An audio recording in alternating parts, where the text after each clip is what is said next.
Nos encontramos aquí en Espíritu Santo, en esta área natural protegida del archipiélago de Espíritu Santo, en el Ámbar 3 con el capitán Mike McGettigan. Mike, thank you for having this conversation with us. How many years you've been traveling to the Sea of Cortez? I've been in the Sea of Cortez since 1973. We're talking about more than 40 years. We are. What changes you have been in the Sea of Cortez, basically in the Baja California Sur coast?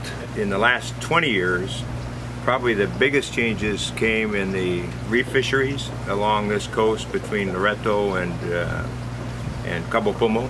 20 years ago, Cabo Pomo decided that they weren't going to allow spearfishing and they were going to protect the area. And in 20 years, the increase in fisheries is unbelievable.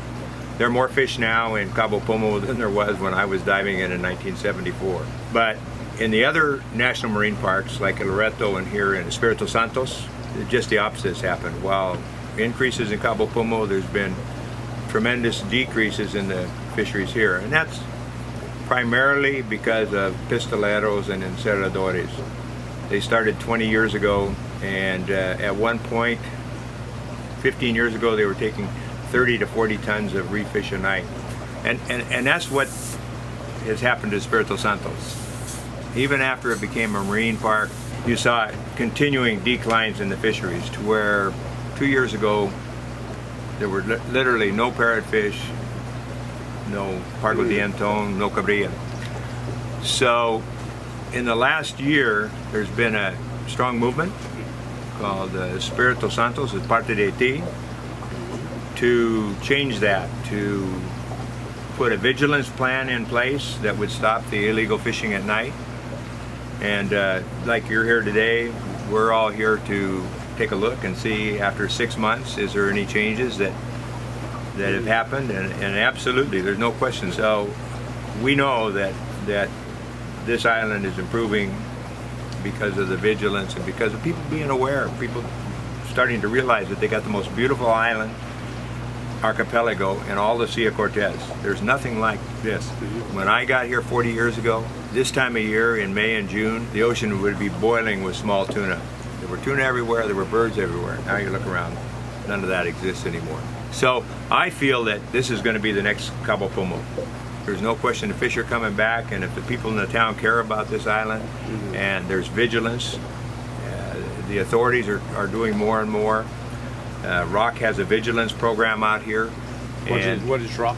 ROC is Red de Observatorio Ciudadano. It's a citizen-funded vigilance program that's working extremely well now. And I think in another year you're going to be amazed at what the differences you see in this island. Now, the practice of these pistoleros is forbidden. Nevertheless, they continue doing it because it's very difficult to keep an eye on all these coasts. But what they do with this fish, because also it's prohibited to buy fish with this whole of the no, it's not prohibited to buy the fish at all. It's illegal to catch the fish, but it's not illegal to sell them. It's not illegal to buy them. It's not illegal to eat them.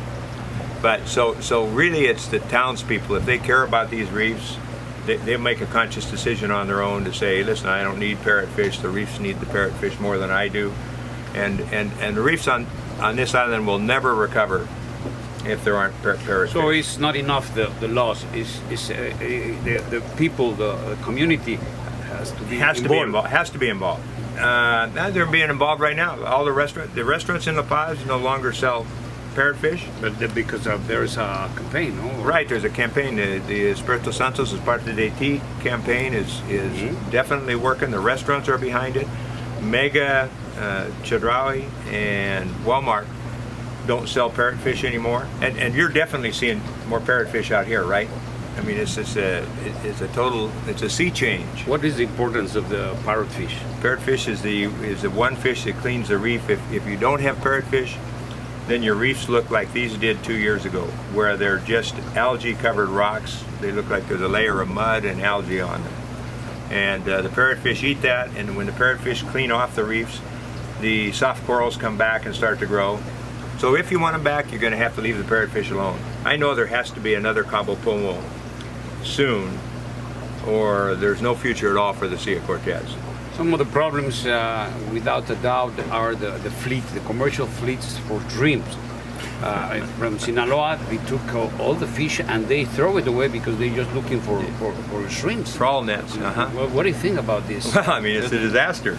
The Pacific fleet of shrimp boats ended up being about 4,000 shrimp boats. And I mean, the devastation that they brought in the Sea of Cortez is unbelievable. Talking about the sport fishing species, what happened with the Dorado? By 1985, 1986, the fleet of small pangas from the mainland, from Guaymas, were coming over here and landing in Guaymas daily 80 to 100 tons of Dorado. And one of the panga longliners told me that they quit by 1988, that there just weren't enough Dorado left. That's a long time ago. So now, the last two tournaments, the big East Cape shootout for Dorado. 2 years ago, it was won by a Dorado that weighed 5.6 kilos. Last year, it was won by a Dorado that weighed 5.2 kilos. 2 years ago, there were 85 boats fishing for 3 days to catch a Dorado no bigger than this for a tournament win. They're gone. Will they come back? If any fish could come back, it would be a Dorado. But the other thing I see, there's no more sardines. And when the sardines were gone before, the anchovies replaced them. Now I don't see anchovies, I don't see sardines, and it's been since 2012 since I've seen any volume of sardines in the southern sea. Mike, anything you want to add? Armando, I'm convinced that after our 4-day trip, looking at all the places where we used to hunt cabrilla or fish cabrilla, and every one of them is showing signs of improvement. This is going to be the next success story in the Sea of Cortez. If you can do it here, if you can duplicate Cabo Pumo here in La Paz, then you can replicate it in a marine park in Loreto next. I mean, if you can do it in a big city like La Paz, get the citizens involved, and take care of this amazing island that has 60,000 visitors a year, then the future is bright. Thank you very much, and thank you for having us in the Ambar 3. It's always a pleasure, Armando.